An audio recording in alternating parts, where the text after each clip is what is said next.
Bolt audio ஏர்பட்ஸ்க்கான unboxing and review தான் இந்த வீடியோவில் பார்க்க போகிறோம்.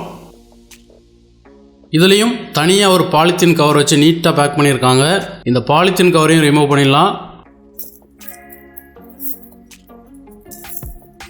இப்போ பாக்ஸ்லேருந்தே பார்த்துடலாம். லெஃப்ட் டாப்பில் brand name ZenMode ENC4 crystal clear calling அப்படின்னு மென்ஷன் பண்ணியிருக்காங்க. என்விரான்மெண்டல் நாய்ஸ் கேன்சலேஷன், மினிமலான டிஸ்ட்ராக்ஷன் இருக்கும், அவுட் சைடில் உள்ள நாய்ஸ் பெரிய அளவில் கேட்காது அப்படிங்கிற மாதிரி மீன் பண்ணியிருக்காங்க. Boomex tech base driver, super high battery life, பாட்டமில் Z40 வயர்லெஸ் ஏர்பட்ஸ்னு மென்ஷன் பண்ணியிருக்காங்க. இந்த ப்ராடக்ட்டுக்கான மாடல் நேம் இதுதான். India's fastest growing wearable brand அப்படின்னு மென்ஷன் பண்ணியிருக்காங்க. மேட் இன் இந்தியான்னு மென்ஷன் பண்ணியிருக்காங்க. இதோட ஹெட் ஆஃபீஸ் டெல்லியில் இருக்குது. பட் இது ஒரு பியூர் சைனா ப்ராடக்ட் தான். Left side fastest growing wearable brand in இந்தியான்னு மறுபடியும் மென்ஷன் பண்ணியிருக்காங்க. 1 year வாரண்டி. டாப் சைடில் போல்ட் வயர்லெஸ் ஏர்பட்ஸ், 2 crores மேலே ஹாப்பி கஸ்டமர்ஸ், 5 செகண்டுக்கு ஒரு ப்ராடக்ட் சேல் பண்ணுறோம் அப்படிங்கிற மாதிரி மென்ஷன் பண்ணியிருக்காங்க.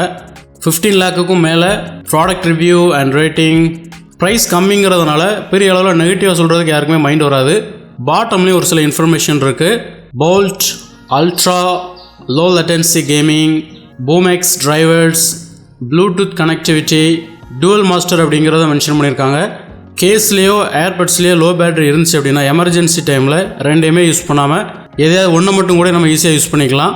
ஏன்னா ரெண்டுலேயுமே செப்பரேட் மைக் இருக்கும், ரெண்டுமே ஃபோன் பேசும்போது யூஸ் பண்ணிக்கலாம்.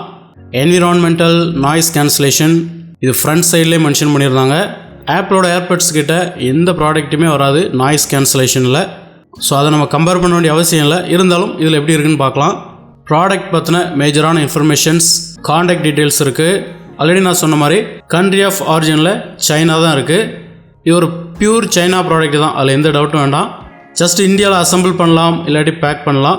மேட் இன் இந்தியான்னு இருக்கிறதுனால ரொம்ப ஈஸியாக நிறைய கஸ்டமர்ஸை ரீச் பண்ணலாம் அப்படிங்கிற மாதிரி மீன் பண்ணியிருக்கலாம். எல்லாமே ஒரு ட்ரிக்ஸ் தான். Z40, அப்புறம் சில பாக்ஸ் இன்ஃபர்மேஷன்ஸ் இருக்குது. ரைட் சைடு எம்டியாக இருக்குது. ஃப்ரண்ட் சைடு ப்ராடக்ட் இமேஜ், அப்புறம் பார்கோட் இருக்குது. இப்போ பாக்ஸை ஓப்பன் பண்ணிடலாம். லெஃப்ட் சைடில் உள்ள இந்த ஹோலில் லைட்டாக புஷ் பண்ண அப்படின்னாலே ரைட் சைடில் ஓப்பன் ஆயிரும். ஃபர்ஸ்ட் யூசர் மேனுவல் பார்த்துடலாம். Z40 user manual. Boult indicator LED, type C charging port. இதில் மல்டி ஃபங்க்ஷனல் டச் இருக்குது. அதாவது பாஸ், ப்ளே, கால் அட்டன் பண்ணுறது, ரிஜெக்ட், எண்டு கால் எல்லாமே நம்மளால் பண்ணிக்கலாம். Indicator light. இந்த பாக்ஸில் கேஸ் இருக்கும், 2 ஏர்பட்ஸ், எக்ஸ்ட்ரா சிலிக்கான் டிப்ஸ் இருக்கும். அதாவது அந்த ஹெட்செட்டில் மாட்டக்கூடிய எக்ஸ்ட்ரா 2 சைஸ் ரப்பர் இருக்குங்கிற மாதிரி மீன் பண்ணியிருக்காங்க. அந்த பாக்ஸ் ஓப்பன் பண்ணும்போதே புரியும். சார்ஜிங் கேபிள், மேனுவல், அப்புறம் வாரண்டி கார்டு, ப்ராடக்டோட ஸ்பெசிஃபிகேஷன், அப்புறம் அதை எப்படி யூஸ் பண்ணணுங்கிற மாதிரி மென்ஷன் பண்ணியிருக்காங்க.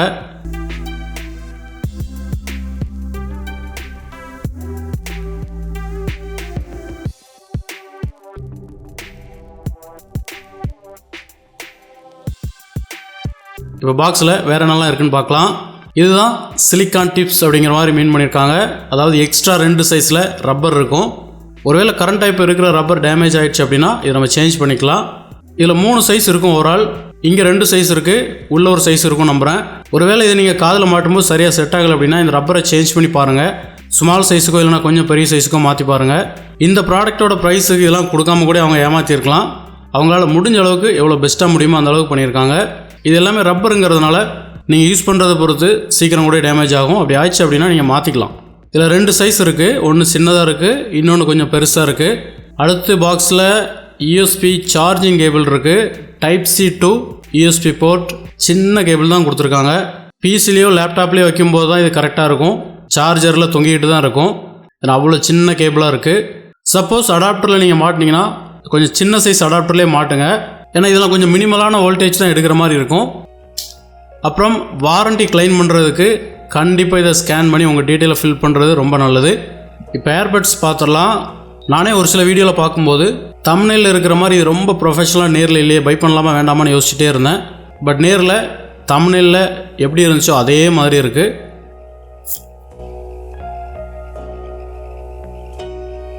பேக் சைடு தான் கொஞ்சம் மொக்கையாக இருக்குது. டைப் C போர்ட்டை சார்ஜிங்க்கு யூஸ் பண்ணிக்கலாம். போல்ட் ஆடியோ, இது 1.5 ஹவர்ஸ்லேருந்து 2 hours வரைக்கும் மேக்ஸிமம் சார்ஜ் ஏறும். பட் நீங்கள் யூஸ் பண்ணுற அடாப்டரையும் பொறுத்து இருக்குது. கொஞ்சம் ஏர்லியராகவும் ஆகலாம், சில டைம் கொஞ்சம் டிலே ஆகலாம். இப்போ கேஸ் ஓப்பன் பண்ணுறேன். இதோட இன்சைட் பார்த்தீங்கன்னா ரொம்ப நீட்டாகவே இருக்குது. ஏன்னா 1500க்கு கீழே இந்த மாதிரி ஒரு ப்ராடக்ட்லாம் சான்ஸே இல்லை. நிறைய ப்ராடக்ட் இருந்தாலும் எல்லாத்தையுமே நம்ம நம்பிக்கை வாங்க முடியாது. வயர்டு ஹெட்செட்லேருந்து ஒரு வழியாக ரிலீஃப் ஆகிறதுக்கு இவங்களோட ப்ராடக்ட் ரொம்ப யூஸ்ஃபுல்லாக இருக்கும் நம்புகிறேன். இவங்க ப்ராடக்ட்டில் நிறைய மாடல்ஸ் இருக்குது. இமேஜினே பண்ண முடியாத அளவுக்கு க்ரியேட்டிவான கலர்ஸ்லாம் யூஸ் பண்ணி ரொம்ப ப்ரொஃபஷனலாக மேக் பண்ணியிருப்பாங்க எல்லாமே. இந்த கலர் நான் சூஸ் பண்ணதுக்கான ரீசன் கொஞ்சம் அழுக்கான தெரியாது, ப்ளஸ் மெயினான ரீசன் அடுத்த வீடியோலேயும் உங்களுக்கு புரியும். இப்போ ஏர்பட்ஸ் பார்த்துடலாம். இங்கேயும் தனியாக ஒரு ரப்பர் இருக்குது. ஆல்ரெடி எக்ஸ்ட்ரா 2 ரப்பர் வேறு கொடுத்துருக்காங்க. இந்த ரெட் கலரில் இருக்க டேப்பை கண்டிப்பாக நம்ம எடுக்கணும். இதை எடுத்ததுக்கப்புறம் தான் இது சார்ஜ் ஏறும். இதுதான் சார்ஜிங்க்கான போர்ட்.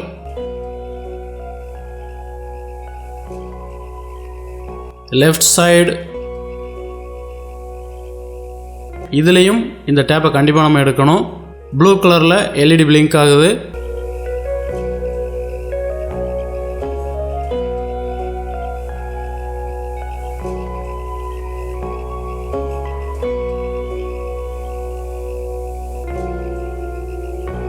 இதில் டைப் சி போர்ட்டை கனெக்ட் பண்ணிவிட்டு சார்ஜ் பண்ணிக்கலாம்.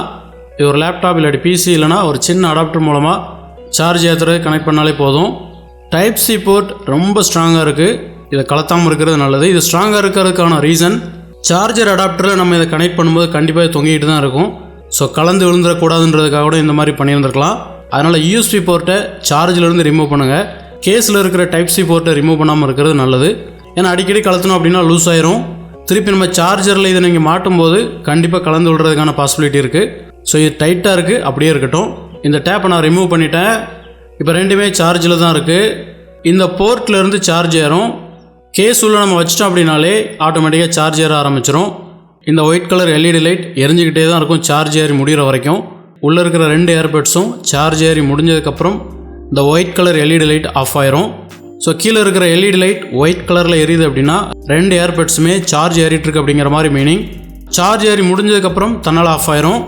இந்த கேஸை நம்ம சார்ஜில் போடும்போது க்ரீன் கலர் லைட் எரியிற வரைக்கும் நம்ம வெயிட் பண்ணணும். க்ரீன் கலர் லைட் எரிஞ்சுது அப்படின்னா கேஸ் அப்புறம் உள்ளே இருக்கிற ஏர்பட்ஸ் ரெண்டுமே ஃபுல்லாக சார்ஜ் ஏறிட்டு அப்படிங்கிற மாதிரி மீனிங். ஓவரால் இந்த ஏர்பட்ஸை நான் யூஸ் பண்ண வரைக்கும் கால்ஸ் பேசும்போது ரொம்ப ஒன்றும் ஸ்மார்ட்டாக இல்லை. நாய்ஸ் கேன்சலேஷனுக்கு இவங்க என்னெல்லாமோ சொல்லியிருந்தாங்க. ஆனால் உண்மையிலே காதில் மாட்டும்போது எந்த ஒரு சத்தமும் உள்ளே போகலை. ரப்பரில் இருக்கிறதுனால கம்ப்ளீட்டாக காது அப்படியே க்ளோஸ் ஆயிடுது. ஸோ பக்கத்தில் ஃபேன் ஏதாவது ஓடிட்டு இருந்ததுன்னா கண்டிப்பாக கேட்க தான் செய்யும். ஆனால் உண்மையிலே வயர்டு ஹெட்செட்லேருந்து ஒரு பெரிய ஃப்ரஸ்ட்ரேஷனை இது பெரிய லெவலில் சால்வ் பண்ணிட்டுனே சொல்லலாம். ஏன்னா ஒவ்வொரு டைம் அதை எடுத்து எடுத்து நம்ம காதில் வைக்கிறதுக்குள்ள ஒரு வழி ஆயிரும். கொஞ்சம் சைலண்ட்டான இடத்துல இருந்தெல்லாம் பேசும்போது நல்ல நீட்டாக இருக்குது. கொஞ்சம் அதிகமான நாய்ஸ் இருக்கிற இடத்துல இன்கமிங் கால்ஸில் வரக்கூடிய ஆடியோ நமக்கு தெளிவாக கேட்குது. பட் நம்மளோட ஆடியோ ஆப்போசிட்டில் பேசுனதுக்கு கொஞ்சம் கம்மியாக தான் இருக்குது. ஏன்னா ஒருத்தங்கள்ட்ட கால் பேசிவிட்டு அதை ரெக்கார்டும் படி நான் ப்ளே பண்ணி கேட்டேன். வயர்டு ஹெட்செட்டையும் நார்மலாகவும் பேசுகிறத கம்பேர் பண்ணும்போது இது ஒரு 60% 70% ஆடியோ தான் அவங்களுக்கு போய் சேருது. ஸ்டீரியோ மட்டுமே கேட்குற பீப்புள் இருப்பாங்க. ஒரு சில பீப்புள் பேஸ் அதிகமாக கேட்பாங்க. ஆனால் பேஸ் விருப்பப்படுறவங்க ஸ்டீரியோவுமே கண்டிப்பாக விரும்புவாங்க. பட் இந்த ஏர்பட்ஸை பொறுத்தவரையில் ஒரு மோனோ ஹெட்செட் மாதிரி தான் இருக்குது. ஸ்டீரியோ பெரிய அளவில் இல்லை. அதே டைமில் ஸ்பாட்டிஃபைல உள்ள ஒரு இந்தியன் கிளாசிக்கல் மியூசிக்லாம் கேட்டிங்கன்னா நீட்டாக இருக்குது. ஸோ நம்ம கேட்கக்கூடிய ஆடியோவை பொறுத்தும் இருக்குது. கிளாசிக் மியூசிக்லாம் கேட்கும்போது அந்த ஸ்டீரியோவாக இருக்கட்டும் பேஸாக இருக்கட்டும் ஓரளவு எனாஃபாகவே இருக்குது. கொஞ்சம் ஸ்டீரியோ மட்டும் அதிகமாக இருந்ததுன்னா ஆடியோக்கு இது 100% சூட்டபிளான ஒரு டிவைஸ். ஸோ மியூசிக்கை பொறுத்தவரையில் இது ஓகே தான். ஏதாவது மூவியில் யூஸ் பண்ணும்போது கூட வாய்ஸ் கிளாரிட்டி பெட்டராகவே இருக்குது. ஏன்னா அங்கே பெரிய அளவில் ஸ்டீரியோக்கான அவசியம் இருக்காது. இப்போதைக்கு பேட்டரியை பற்றி நம்ம பெரிய அளவில் சொல்ல முடியாது. ஏன்னா புதுசாக இருக்கும்போது எல்லா ப்ராடக்ட்டுமே நல்லா தான் ஒர்க் பண்ணும். ஒரு ஃபியூ மந்த்ஸ் கழிச்சு தான் நம்மளால் ஃபீல் பண்ண முடியும். ஏர்பட்ஸை பொறுத்தவரையில் இந்த கேஸ்னு ஒன்று இருக்கிற வரைக்கும் ஹேண்ட்லிங்கை பற்றி ஒரி பண்ண வேண்டிய அவசியமே இல்லை. வாரண்ட்டி 1 இயர் கொடுத்துருக்காங்க. பட் 1500க்கு கீழே இருக்கிறதுனால இது 1 இயர் ஒழுங்காக ஒர்க் பண்ணிச்சினாலே பெரிய விஷயமாக தான் நான் பார்க்குறேன். ஏன்னா வயர்டு ஹெட்செட்டில் 1500லேருந்து 2500 வரைக்கும் கொஞ்சம் பிராண்டடான கம்பெனி ஹெட்செட் வாங்கினாலும் கூட அதை ஹேண்டில் பண்ணுறது பெரிய ஃப்ரஸ்ட்ரேஷனாக இருக்கும். 1 இயர் கூட சரியாக ஒர்க் பண்ணுறதில்ல. ஸோ இதில் இவ்வளோ ஃபீச்சர்ஸ் இருக்கிறதுனால இது 1 இயர் ஒர்க் பண்ணாலே போகுன்னு தான் நான் நினைக்கிறேன். இவங்களோட ப்ராடக்ட்டில் நிறைய க்ரியேட்டிவான கலர்ஸ், ரொம்ப ப்ரொஃபஷ்னலான மாடல்ஸ்லாம் இருக்குது. Z40ல் மட்டுமே இவ்வளோ கலர்ஸ் கொடுத்துருக்காங்க. இதில் இருக்க எல்லா கலரோட லிங்க்குமே நான் டிஸ்கிரிப்ஷனில் கொடுக்குறேன். உங்களுக்கு எந்த கலர் சூட்டபுளாக இருக்கோ அதை நீங்கள் பர்ச்சேஸ் பண்ணிக்கலாம். வயர்டு ஹெட்செட் அளவுக்கு ஒரு ஆடியோ குவாலிட்டியே இது கொடுக்குமாங்கிறது கொஞ்சம் டவுட்டு தான். ஏன்னா நீங்கள் 3000 இல்லை 5000க்கே வாங்கினாலும் கொஞ்சம் ஆடியோ குவாலிட்டி சேஞ்ச் ஆக தான் செய்யும். ஆனால் வயர்டு ஹெட்செட்டில் உள்ள ஒரு பெரிய இரிட்டேட்டிங் இங்கே இருக்காது. இந்த ஏர்பட்ஸை ஒரு மொபைலில் கனெக்ட் பண்ணி எப்படி யூஸ் பண்ணணும் அப்படிங்கிறத அடுத்த வீடியோவில் எக்ஸ்பிளைன் பண்ணுறேன். ஸோ போல்ட் ஆடியோ Z40க்கான அன்பாக்சிங் அண்ட் ரிவ்யூ உங்களுக்கு யூஸ்ஃபுல்லாகவும் இன்ஃபர்மேட்டிவாகவும் இருந்திருக்கும் நம்புகிறேன். அடுத்த வீடியோவில் பார்க்கலாம். தேங்க்யூ.